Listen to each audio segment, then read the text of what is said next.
معجزۂ مصطفیٰ حضرت محمد صلی اللہ علیہ وآلہ وسلم۔ حضرت عبداللہ بن عمر رضی اللہ تعالیٰ عنہ سے روایت ہے کہ میں جب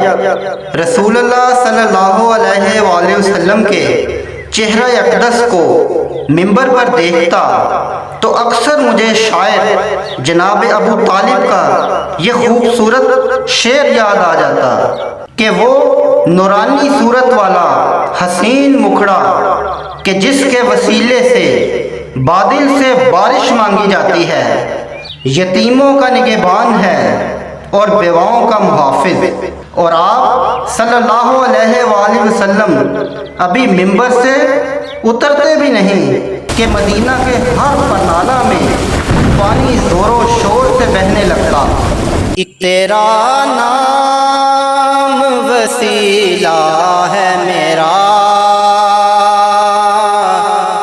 رنج و غم میں بھی سینہ سے راحت